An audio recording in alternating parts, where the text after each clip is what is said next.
आज उसके बॉस ने फिर उसे मेमो थमा दिया। अपनी सीट पर आकर कंप्यूटर स्क्रीन ऑन किया ही था कि चपरासी हरे कृष्णा सिर पर आकर खड़ा हो गया। क्या है ये? उसकी बड़ी बड़ी आंखों ने सवाल पूछा।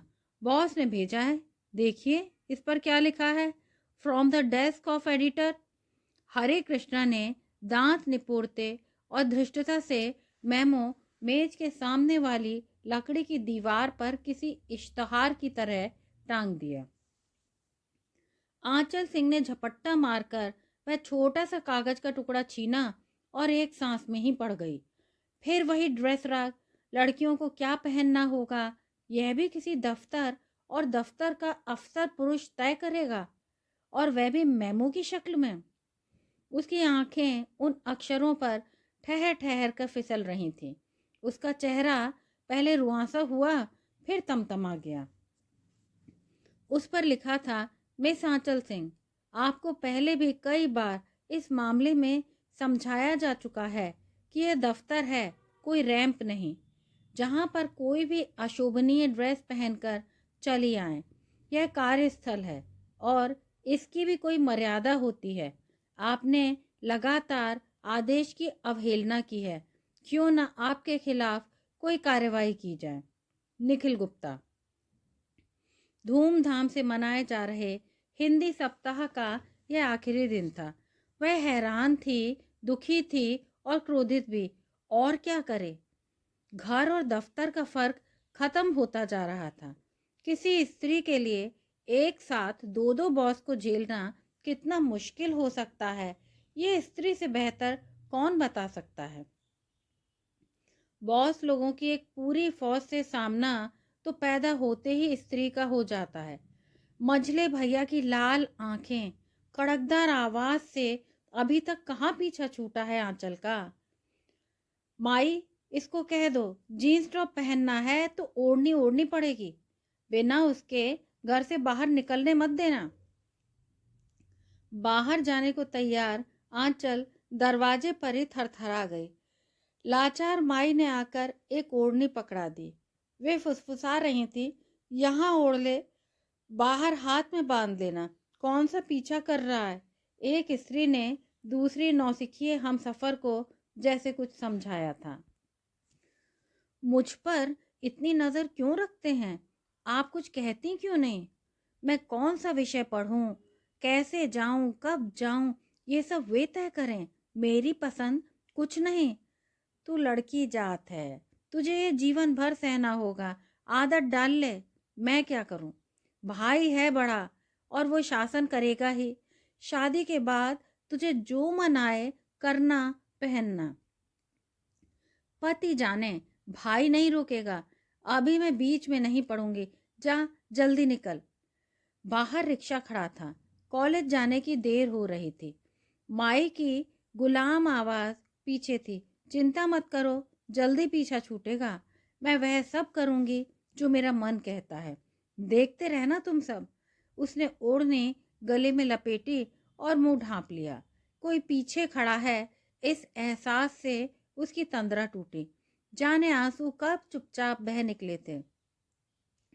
उसने पलटकर देखने की कोशिश भी नहीं की थी कि पीछे कौन खड़ा है। आम तौर पर ऐसी ड्रेस वह कम ही पहनकर आती है, और जब भी पहनती है उसमें गजब का आत्मविश्वास भर आता है। ऐसी भी क्या अश्लील ड्रेस है? उसने खुद को गौर से देखा। छोटी सी टी शर्ट थी, बैकलेस, और छोटी स्कर्ट, पतली पतली टांगें और पतली सुडौल बाहें इतनी भी अश्लील नहीं दिखती। बॉस को छोटी स्कर्ट और बैकलेस टॉप से बेहद चिढ़ है। दफ्तर की बाकी लड़कियां एकदम बहनजी टाइप हैं, जो घंटों बॉस के कमरे में बैठकर ठहाके लगाती हैं, मुंह में चुली ठूस ठूस कर। उसके सहकर्मियों ने भी कभी छींटाकशी नहीं की, लेकिन उसके just senior colleague Ramesh Sharma जरूर उसके पहनावे पर अक्सर गौर करते थे। उसे उनका कमेंट बुरा नहीं लगता था। आज भी उसे सोचमग्न देखकर रमेश ने टोका, क्या हुआ आंचल जी, कहाँ खो गई? लगता है आज आपके पति शहर से बाहर गए हैं। वह चुपचाप पीछे आ खड़े हुए। हाँ, आप आप सही कह रहे हैं। सही कहा आपने। आपको अंदाजा कैसे होता है? उसने सहज दिखने का अभिनय किया और चुपचाप सिर झुकाकर आंखें साफ कर लीं। रमेश रहस्यमयी अंदाज में मुस्कुराया। मैंने गौर किया है, आप कभी कभारी ऐसी ड्रेस पहन कर आती हैं। रोजमर्रा की पोशाक अलग है। आप जो इतने गैप दे देकर पहनती हैं, उसे देखकर मैं अंदाजा लगा लेता हूँ आपके पति कहीं बाहर गए हैं। अच्छा, बहुत अंदाजा लगा लेते हैं आप। किसी की ड्रेस से उसके जीवन का पता कैसे लग सकता है? क्यों नहीं लग सकता? एक खास खास अंतराल में आपको बेहद मस्त मौला, आत्मविश्वास से लैस और बॉस की डांट से बेपरवाह देखा है। आपको ध्यान नहीं है, पहले भी एक आध बार पूछा था कि क्या आपके पति बाहर गए हैं, तब आपने हाँ कहा था। यस यस, ध्यान आ रहा है। आपने पूछा था, राइट। ओ रमेश जी, अच्छा ये बताएं कि ये ड्रेस अश्लील लगती है। बॉस ने हर बार बुलाकर डांटा है। आज तो हद ही हो गई, लिखित धमकी देने की नौबत आ गई। ऐसा मैंने कभी ना देखा ना सुना। हद है यार। क्या मेरी ड्रेस इतनी वाहियात होती है? मैं चाहे जो पहनूं, इससे दफ्तर को क्या समस्या है? मैं कोई नंगी तो नहीं घूम रही हूं ना? आंचल आक्रोश में थी। हथेलियों के बीच फंसा मेमो फड़फड़ा रहा था। उसने बात करते करते मेमो को मेज पर रख 3-4 मुक्के जमाए, जैसे वह बॉस का चेहरा हो। गुस्से में तमतमा गया था आंचल का चेहरा। रमेश जी ने उसके कंधे पर हल्के से हाथ रखा, कुछ समझाने के मूड में थे। आपको क्या लगता है, अपना बॉस बहुत शरीफ आदमी है? साला आए दिन लड़कियां मंगाता है, कंप्यूटर पर पोर्न साइट देखता है। आप भी किसकी परवाह करती हैं? ये हिंदी पत्रकारिता की दुनिया खूब मंडूकों की है। यहाँ स्त्री अब भी दोयम दर्जे की नागरिक है। आप जैसी आजाद ख्याल स्त्री को यहाँ हमेशा झेलना पड़ेगा। उठिए, हिम्मत न हारिए। आप बोल्ड हैं, आपको इनका सामना करना चाहिए। खुद को बदलने की जरूरत नहीं। रमेश का चेहरा पहली बार बेहद आत्मीय लगा। कोई तो पुरुष है जो स्त्री पक्ष पर इतनी उदार दृष्टि रखता है। सोचते हुए वहीं मेज पर सिर टिका दिया आंचल ने। रमेश की फिर कुछ कहने की हिम्मत नहीं हुई। वे हकबकाए से अपने कंप्यूटर पर कुछ खटपट करने लगे। क्या चाहता है यह बॉस, और क्या चाहता है उसका पति?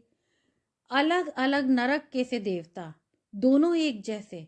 जब भी बॉस उसे टोकता, फटकारता, उसे दूसरे देवता की याद आने लगती।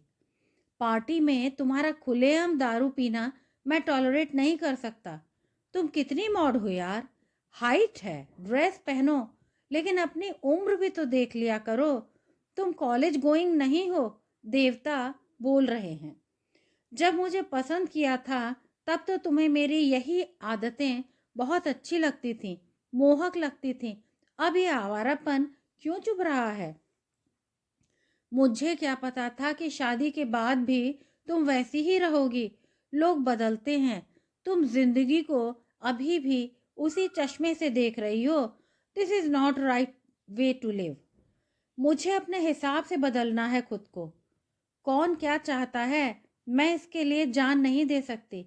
आंचल ने सोचा, यह सब उसने अपने देवता से कह दिया, पर कहाँ गया?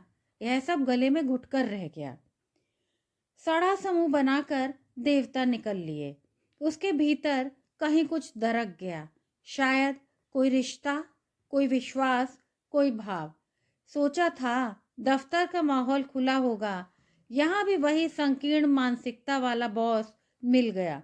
नौकरी तो छोड़ भी दे, दूसरी खोज लेगी, मगर घर, घर का क्या करे? नौकरी की तरह घर बार बार बदलने की चीज नहीं होती ना। बॉस के मेमो ने फिर उसे घर के नरक में धकेल दिया, जहां से मुक्ति के लिए वह नौकरी करने आती है। और यहाँ आते ही यहाँ भी अपने अपने किस्म के लोग। घर में कोई पैसों की तंगी नहीं है। कार, ड्राइवर, बच्चा, मेड बड़ा सा घर, सब कुछ तो है। अगर नहीं है तो बस वो आज़ादी जिसके सपने वह बचपन से देखती आई है। जिस सपने का पीछा करते करते दिल्ली तक आ पहुंची थी, उसे याद आता है कॉलेज में हिंदी की उसकी पसंदीदा टीचर ने कहा था, आंचल तेरे पंख बड़े हैं, तुझे खुला आकाश चाहिए, ये शहर तेरे लायक नहीं, उड़ जाना चाहिए तुझे दिल्ली। क्या वह चकित हुई, क्या कभी दिल्ली जा सकेगी? बहुत दूर थी दिल्ली तक। दिल्ली का खुलापन अभी तक फिल्मों में देखा था। क्या उस खुलेपन में सांस लेने का मौका कभी मिलेगा? और उस दिन उसने चाह लिया कि चाहे जो हो जाए उसे दिल्ली जाना है। शहर छोटा है, लोग ओछे हैं, आज़ाद और उन्मुक्त लड़कियों को घूरते हैं, अफवाहें उड़ाते हैं। नहीं, उसे नहीं रहना यहाँ। दिल्ली जाना है, दिल्ली जाना ही है, चलो दिल्ली। एक दिन वह छोटा शहर, ओछे लोग पीछे छूट गए। बेबस माई कड़क भाई की यातनाओं को पीछे छोड़कर चुपचाप दिल्ली की ट्रेन में जिंदगी को चढ़ा दिया। रिश्ते ही रिश्ते, एक बार मिले तो ले। रैगरपुरा, करोल बाग जैसी दीवारों पर लिखी लाइनें पढ़ते पढ़ते दिल्ली सपनों से बाहर आ ही गई। फड़फड़ाते हुए डहने से जब दिल्ली के आकाश में उड़ान भरी तो भौचक्की रह गई। यहाँ भी एक शहर में कई छोटे छोटे शहर बसे हैं और उनमें बसे हैं ओछे लोग।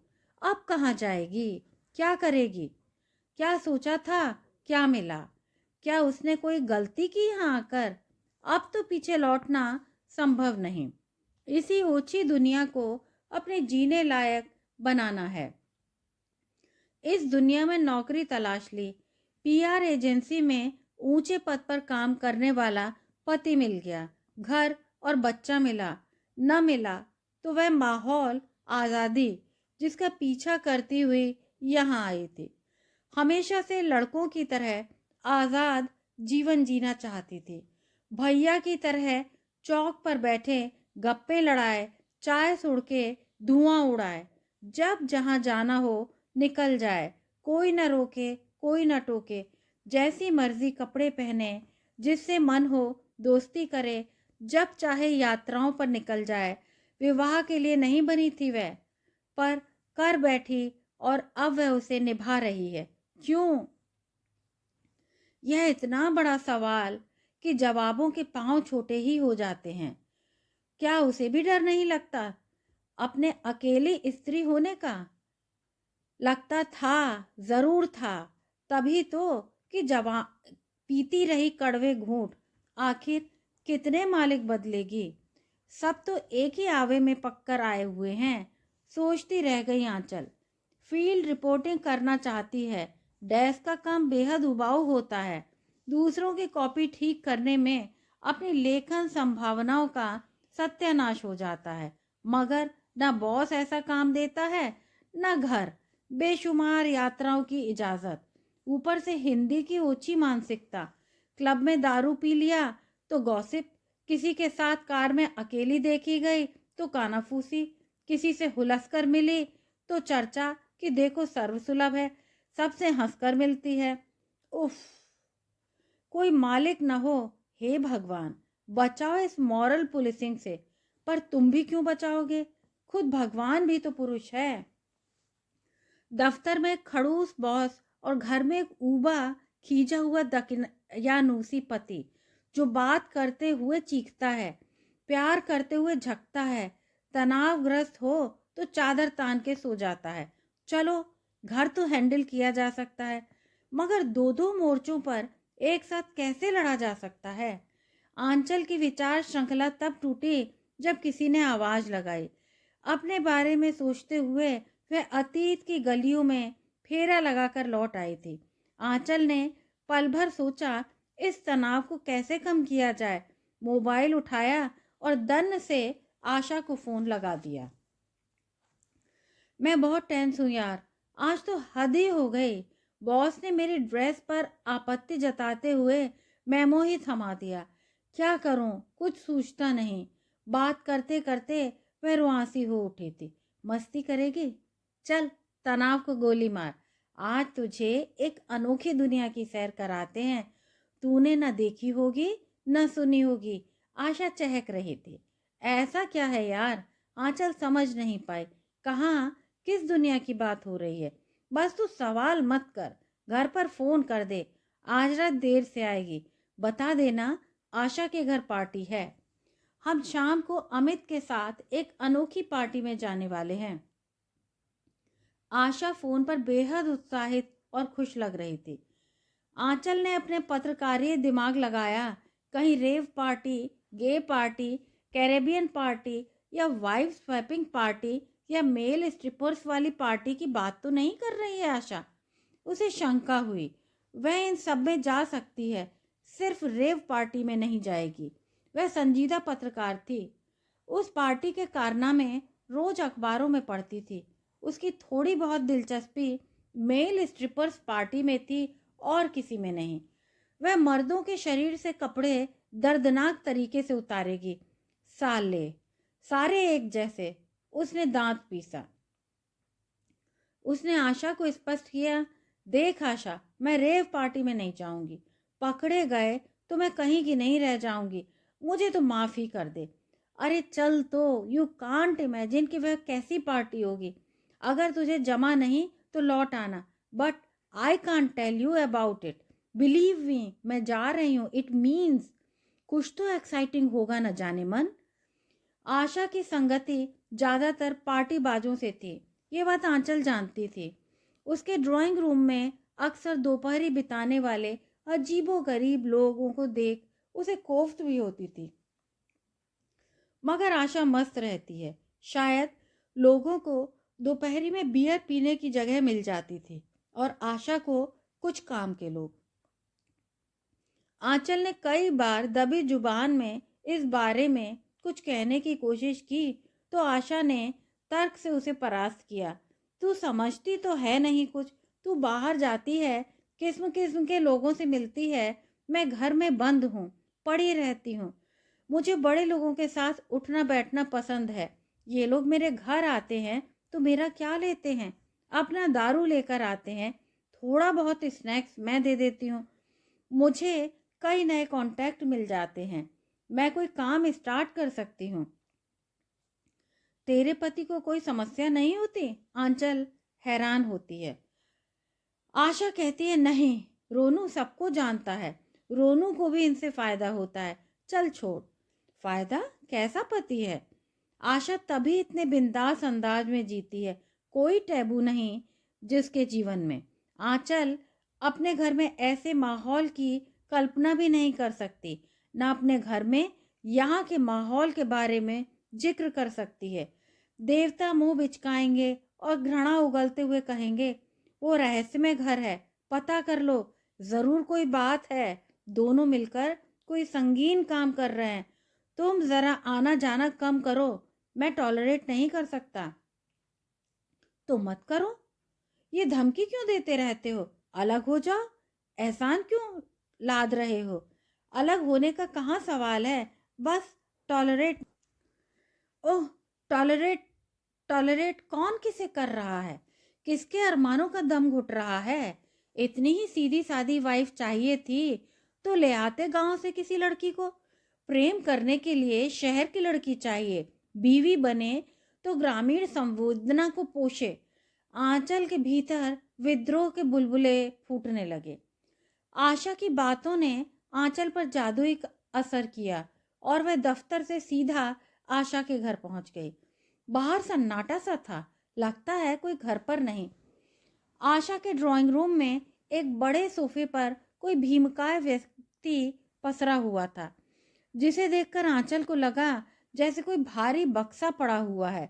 किसी के आने की आहट से वह भारी बक्सा हिला और आशा अंदर से ग्लास लिए दाखिल हुए।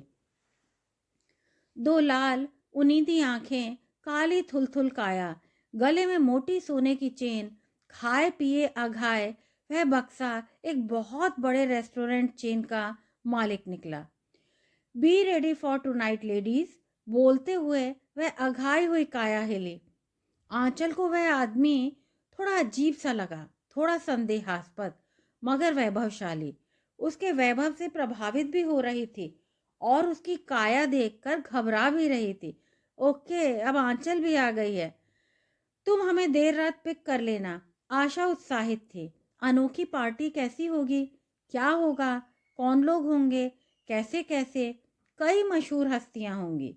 रुतबेदारों से घुलने मिलने का कितना मजा। ये घुलना पानी और रंग जैसा नहीं होगा, ये घुलना भीड़ के साथ रहकर अपने रंग में अलग दिखने जैसा होगा। आंचल सोच में डूबी बैठी रही। थुलथुल काया जा चुकी थी। आशा अपनी मेड को घर के रात्रि प्रबंध का भाषण पिलाने में जुटी थी। ठीक 11 बजे आशा के गेट पर लंबी कार आकर खड़ी हुई। आशा और आंचल दोनों ने चमचमाती पोशाकें पहनी, बैकलेस टॉप और हाई हील। आंचल को ये कपड़े पहने हुए देख अपने खड़ूस बॉस की याद आ गई।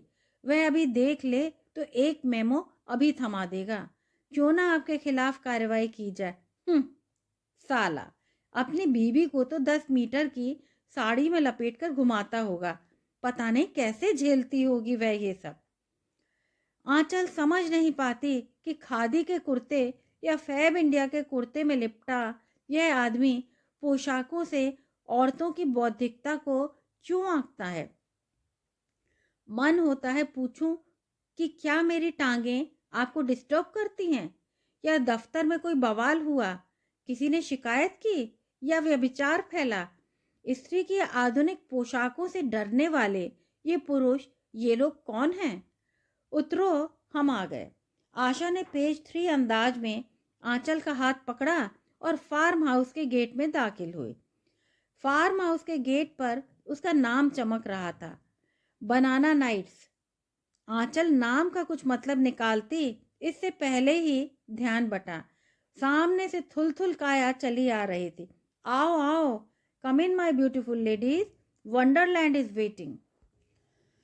थुलथुल काया उन्हें एक रूम में लेकर गई। लेडीज प्लीज यहाँ अपना सब कुछ डिपॉजिट कर दें, अंदर कुछ भी अलाउड नहीं। वह हंसा, एक आंख मारी।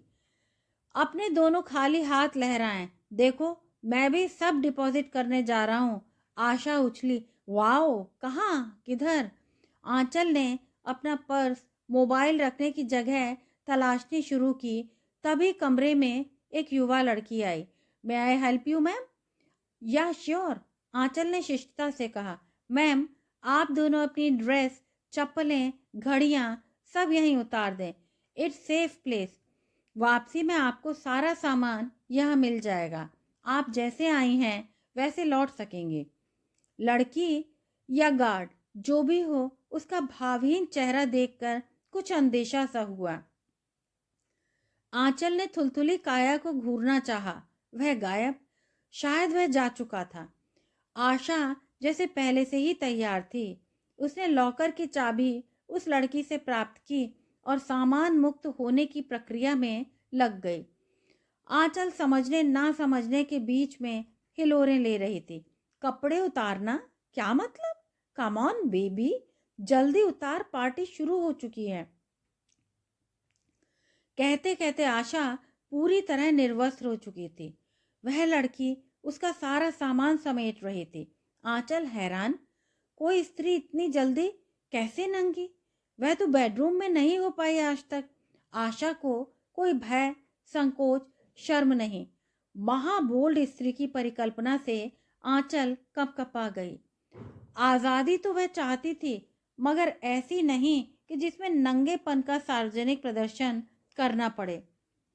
उसे याद आया कि कैसे पहली रात उसका पति आग्रह करता रहा कि एक बार वह उसे आदम अवस्था में देखना चाहता है, और वह उसे ठुकराती रही। आधुनिक है मगर इतनी नहीं कि कहीं भी कपड़े उतार फेंके। क्या आधुनिकता की कोई सीमा नहीं? सोचकर खुद ही घबरा गई कि आखिर वह यह सब तब क्यों सोच रही है। मैं वापस जाना चाहती हूँ, मुझे पार्टी में नहीं जाना। पहले तो ऐसी कोई बात नहीं हुई थी। तुम बताती तो मैं कभी ना आती, उसने आशा से कहा और वापस जाने को मुड़ी। फिर खुद से पूछा कि आखिर इसमें हर्ज क्या है, वह क्यों इस नई दुनिया में जाने से बच रही है। क्या अब भी कोई मूल्य जैसी केंचुआ नुमा चीज उसके मन में है? हाँ, बिल्कुल मूल्य न सही, पर अपनी आजादी को, अपनी मर्यादा को तो उसे खुद ही तय करना है। डियर, ये न्यूड पार्टी है, तुम्हें रेव पार्टी से परहेज है। न्यूड पार्टी न्यू कॉन्सेप्ट है, यहाँ सब नंगे होते हैं। जहाँ सब नंगे हो वहाँ क्या समस्या? सब नंगे, सब एक बराबर, कौन किसके बारे में बोलेगा? क्या तेरा बाप भी यहाँ हो तो कुछ नहीं करेगा? चल, आशा ने कहते कहते उसकी टाइट कुर्ती खोल दी। आंचल जब तक थामती, पूरी पोशाक धराशायी। एक हुक पर टिकी हुई पोशाक कैसे धराशायी होती है? पोशाक को दोनों हाथ से उसने थामना चाहा, तब तक वे कमर से नीचे सरक रही थी। हाथों से उसने अपना बदन ढक लिया। उफ, कैसी किसी नंगी स्त्री को देखकर कोई कामुक पुरुष।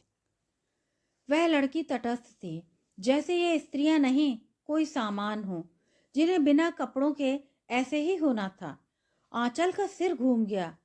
उफ, ये पार्टी की उसने कल्पना भी नहीं की थी।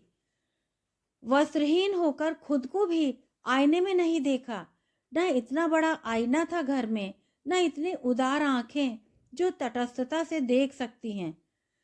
वह नंगी खड़ी थी आशा के सामने। वह छलकती हुई पैमाना बनी हुई न थी। दूर से पुकार आई, कम ऑन गर्ल्स, बोर मत करो, जल्दी आओ, सब वेट कर रहे हैं। यह थुलथुली काया की पुकार थी।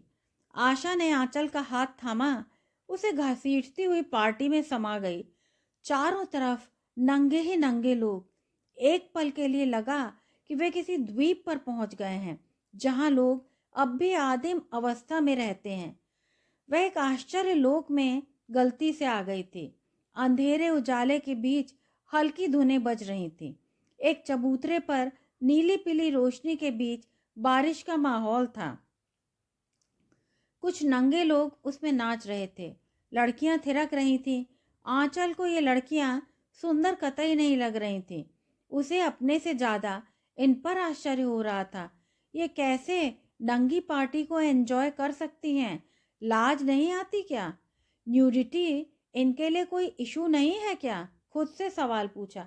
नहीं, हमारे देश में न्यूडिटी कोई इशू नहीं है। उस 6 फीट लंबी फिनलैंड की उस लड़की का संवाद याद आया जो 2-3 महीने के लिए उसके पास दिल्ली में रही थी।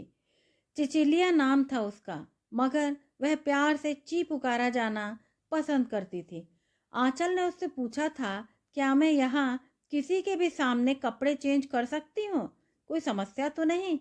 यहाँ औरतों के सामने चेंज कर सकती हो, पुरुषों के सामने नहीं।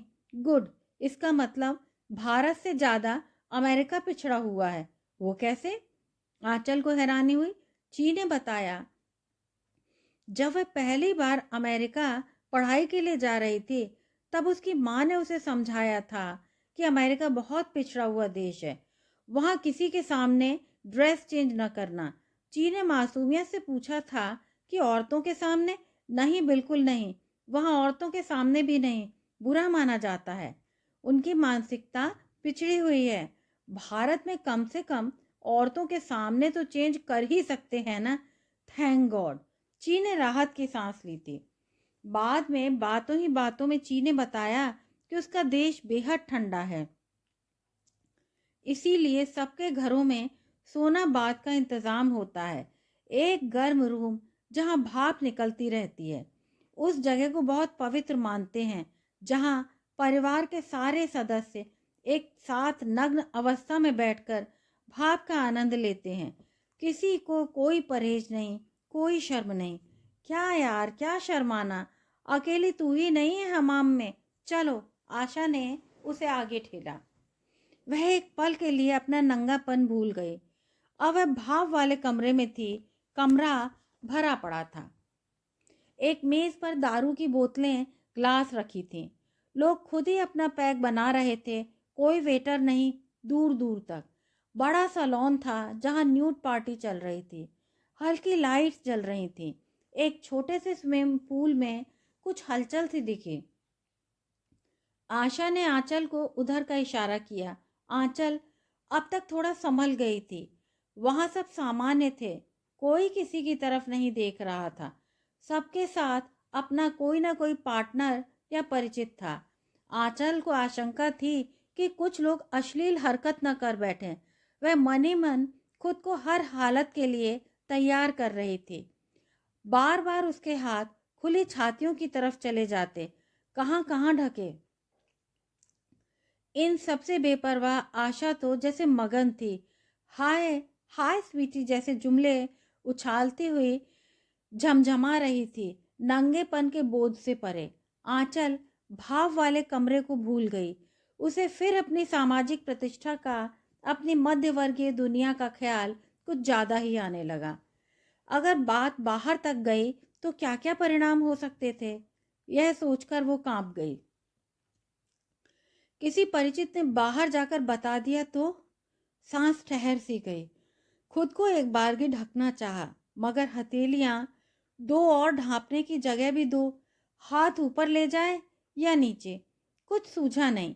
अंधेरे की तलाश करने लगी जहां खुद को छुपाया जा सके। कहीं भी न दिखी। नीम अंधेरा। वह देख पा रही थी पेज 3 की यह अनोखी दुनिया। इस दुनिया को देखने के लिए आदिम अवस्था में ही आना पड़ेगा। एक कोने में दो अधेड़ स्त्रियां हाथ में वाइन के ग्लास लिए किसी गॉसिप में मशगूल दिखी। वे अपनी लटकी हुई छातियों की ओर कभी कभार देख लेती थी। आंचल ने फिर अपनी देह निहारी। देह की अंदरूनी दुनिया का पता पहली बार चला। बाहरी दुनिया से कितनी उलट होती है।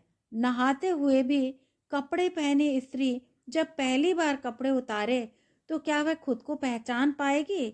न जाने कितनी स्त्रियों ने आज तक पूरी तरह खुद को नंगा नहीं देखा होगा। आंचल की आंखें अपनी ही देह पर फिसलती चली गईं।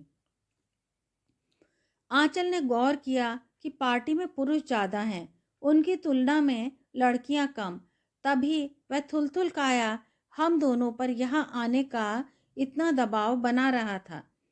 आंचल ने सोचा, बहुत हिम्मत चाहिए ऐसी पार्टियों में आने के लिए। पता नहीं कहाँ से मुझ में इतनी हिम्मत आई। शायद आशा को देखकर। हिम्मत अकेली नहीं आती, उसे समर्थन जरूर चाहिए। इसीलिए औरतें हमेशा एक दूसरे को देखकर ही साहसी कदम उठाती हैं। आंचल को कई घटनाएं याद आने लगीं। यहाँ भी वैसा ही हुआ होगा। जब आशा तैयार हुई तो फिर आंचल की हिम्मत और उत्सुकता दोनों चरम पर थी। रात थोड़ी और गहरा गई थी। समय का अंदाजा नहीं हुआ। घड़ी अंगूठी तक निकलवा ली गई थी। हवा में हल्की ठंड थी जो हौले से, नरमाई से देह को छू जाती थी। शायद मौसम के बदलने का संकेत था। ठंड में तो ऐसी पार्टी संभव नहीं। ख्यालों में डूबी वह अचानक किसी से टकराई। वाइन छलक गई। Sorry, it's okay. क्या यहाँ आप अकेली हैं? वह भी नंगा था। सुंदर सा नौजवान, बाल लंबे कटे हुए, हल्की दाढ़ी बढ़ी हुई। नहीं, I am with my friend. Anchal ने रूखा सा जवाब देकर पीछा छुड़ाना चाहा। Well, I am alone. We will see together if you don't mind. Anchal को लगा वह चिपक गया है। ओके, मेरा नाम जहान है। मैं फैशन डिजाइनर हूँ। ओखला में मेरा वर्कशॉप है।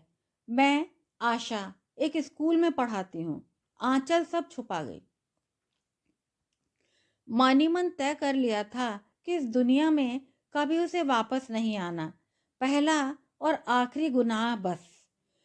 यहाँ किसी से दोस्ती भी नहीं बढ़ानी है। जहान ने उसे वाइन की ग्लास ला कर दी। ओह थैंक्स, लगता है आप पहली बार यहाँ आई हैं। हाँ। वाइन की चुस्की लेते हुए उसने सिर हिलाया। ओह तभी तो मुझे लग रहा था आप देर से लोगों को देख रही थी, किसी सोच में डूबी थी। मैं गौर कर रहा था। वह मुस्कुराई। तो बच्चा मेरी ताक में था। उसने सीधा सवाल दाग दिया। क्या हमेशा आते हो ऐसी पार्टियों में? कभी कभार क्या मिलता है इस तरह नंगे, आप एंजॉय भी नहीं कर सकते। खुद को छिपाने की कोशिश में सारा ध्यान लगा रहता है, कोई क्या सोचेगा ये सोचते रहते हैं। मुझे तो बिल्कुल वाहियात लगा यहाँ होना। अच्छा, वह पहली बार मुस्कुराया। और क्या बुरा लगा? ये हमारी दुनिया नहीं है ना, यहाँ हमारी दुनिया के लोग आते हैं। ये हाईफाई लोगों की रोमांचक दुनिया है जो मेरी समझ से परे है। देखना, किसी दिन यहाँ का भांडा फूटेगा। किसी ने बाहर जाकर बक दिया तो क्या होगा? कोई मुंह दिखाने लायक रहेगा क्या? आंचल लड़के से थोड़ा खुलने लगी थी, इसीलिए बिना कुछ सोचे मन की भड़ास उगल दी। कौन बकेगा बाहर जाकर, आप, मैं या वो? You so you are so innocent Asha. वो कि जहान का संकेत गजब था। अरे ये तो पॉलिटिकल पार्टी का प्रवक्ता है भैया, ये भी यहाँ रोज शाम को अपनी पार्टी का एजेंडा पत्रकारों को ब्रीफ करता है। वैलेंटाइन डे के मौसम में लव सेना को खदेड़ने का ऐलान करता है। कैसे दोहरा जीवन जी रहा है ये आदमी। आंचल की हिम्मत न हुई उसके सामने जाने की। जहान बोलता रहा, गौर से देखो यहाँ के लोगों को। क्या तुम्हें कोई यहाँ टाटा अंबानी दिख रहे हैं? सब अपर मिडिल क्लास लोग हैं। इनके पास नया पैसा आया है। सबको नया एक्सपेरिमेंट चाहिए लाइफ में। सबने मिलकर एक ग्रुप बनाया है। इसमें मुझे कोई बुराई नजर नहीं आती। किसी का रेप तो नहीं कर रहे। लोग अपनी मर्जी से आते हैं। इनका क्लब है। इसके सदस्य अलग तरह से मस्ती करते हैं। कुछ लोग खुद को एक्सप्लोर करते हैं। तुम्हें अपना नजरिया बदलना चाहिए। अगर कोई उत्तेजित हो गया तो? संभव ही नहीं, आज तक ऐसा हुआ ही नहीं। उत्तेजना मानसिक अवस्था है जो एक जैसे लोगों की भीड़ में कहाँ उभरेगी। वैसे होती होगी कुछ लोगों को, पर उन्हें दबाना पड़ता है।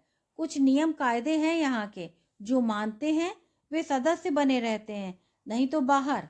जहान का वाक्य पूरा नहीं हुआ था कि शोर उठा। झड़पें सुनाई देने लगी, अंग्रेजी की गंदी गालियां और गेट आउट जैसी आवाजें। आंचल ने चारों तरफ देखा। अगर मैं बाहर जाकर बक दूं तो? आंचल की आवाज में शरारत थी। पार्टी प्रवक्ता के हैंगओवर से बाहर निकल चुकी थी। तो इसका जवाब मैं पार्टी के अंत में दूंगा। अभी एंजॉय करो, हैव फन, मैं ड्रिंक लेकर आता हूँ। तब उसे सचमुच अपनी दुनिया का ख्याल आने लगा। ऑफिस का ख्याल, बॉस की संकीर्ण विचारधारा। उफ, चलो कोई इतनी खुली दुनिया भी होगी। बॉस को पता चलेगा तो वो बेहोश हो जाएगा। काश वह देख पाता यहाँ का नज़ारा। सोच भी नहीं सकता था वह तो। पता चले तो नैतिकता और समाज के नैतिक पतन पर लंबा चौड़ा भाषण ठेल देगा और सबको उनकी पाठशाला में बैठकर नादान बालकों की तरह सुनना पड़ेगा। जी सर, आप सही कह रहे हैं, बहुत पतन हो गया है। आंचल यह नहीं समझ पाती थी कि यह आदमी लैपटॉप पर क्या काम करता है। इस कदर डूबकर दबी जुबान में किसी ने कहा था कि नेट पर पोर्न साइट देखता है। आंचल को कभी यकीन नहीं आया इस बात पर। आए भी कैसे? जो आदमी हर वक्त ड्रेस, उसकी आज़ादी, उसके पहनने को लेकर टोका टोकी करता रहे, वह खुद अपने लिए भी वैसा ही होगा। जहां दूसरी तरफ गया तो आंचल उठकर पूल के दूसरे सिरे पर आ खड़ी हुई। इधर लोग नहीं थे। ज्यादातर लोग पूल के दूसरे सिरे पर खड़े पी रहे थे या पानी में तैरते लोगों से बातें कर रहे थे, चिल्ला चिल्ला कर। इधर अपेक्षाकृत अंधेरा अधिक था। तभी एक फुसफुसाहट से आंचल की रीढ़ में सनसनाहट फैल गई। उसकी पुतलियां अंधेरे में उसी तरफ ज्यादा फैल गईं, पर कुछ नहीं दिखा। फुसफुसाहट भी शांत हो गई। उत्सुकता में 4 कदम आगे बढ़ तो गई आंचल, पर अब वापस मुड़ना मुश्किल हो गया। इधर अंधेरे में 2 जवान जिस्म जुगनुओं की तरह टिमटिमा रहे थे, जैसे दो मणिधारी नाग आपस में गुथे हुए हो। पहले तो लगा कि दोनों पुरुष ही हैं, पर जैसे उनमें से एक की छाती उसकी तरफ हुई, कोई शुभा नहीं रहा। यह क्या हो रहा है? वह चिल्लाना चाहती थी पर चिल्ला न सकी। वह आशा और जहान को यह दिखाना चाहती थी, पर जैसे उसकी जीभ और पांव को किसी ने पत्थर का बना दिया था। सब साले बोलते कुछ हैं, करते कुछ हैं। साले गुप्ता के डुप्लीकेट, फोटो कॉपियां हैं ये सब के सब। बॉस को याद करते हुए वह वापस स्विमिंग पूल पर गई। जाने किस तरह वह खुद को संभाल गई। आशा वहां पहले से चीख रही थी। कई लोग हुल्लारे भर रहे थे। आंचल ने पुल के सामने खड़ी दो नंगी कायाओं को हौले से साइड करना चाहा। कायाएं पलटी और आंचल के मुख से चीख निकल गई। आप? कांग्रेस के बड़े कद्दावर नेता के साथ एक मशहूर फैशन डिजाइनर थी। हाथ में बियर की छोटी बोतल लिए, मस्ती में डूबी आंखें आंचल को देखकर बिल्कुल नहीं चौंकी। हाय कहते हुए दोनों ने उसे थोड़ी सी जगह दे दी। पुल के पानी में एक लड़की पेट के बल तैर रही थी। उसके पेट पर नूडल्स की छोटी प्लेट रखी थी। कोई नंगा आदमी तैरते हुए वहां पहुंचा। उसके हाथ पीछे से बंधे थे। वह प्लेट में रखी नूडल्स को मुंह से खाने की कोशिश कर रहा था। पुल के चारों तरफ खड़ी नंगी कायाएं इस महान दृश्य को देख रही थी और हल्ला मचा रही थी। आंचल को भी यह दृश्य दिलचस्प लगा। उस आदमी का मुंह बार बार फिसल रहा था। लोग उसे उकसाने के लिए हल्ला मचा रहे थे। आंचल भी आनंद में आ गई यह देखकर कि वह बिल्कुल सरकते सरकते इस नज़ारे के करीब पहुंच गई, जहां से वह लड़की और नंगी काया को साफ साफ देख सकती थी। वे भी इसे देख सकते थे। वह नजदीक पहुंची थी कि तालियां बजी। देखो, नंगे पुरुष ने मुंह में नूडल्स भरा हुआ था। वह उछल रहा था। आंचल ने तालियां बजाते हुए पानी की तरफ हाथ बढ़ाकर उस आदमी को शाबाशी देनी चाहिए। आदमी ने अपने दोनों हाथ खोले और लपक कर आंचल को खींच लिया। आंचल कुछ कहना चाहती थी मगर घुट कर रह गई।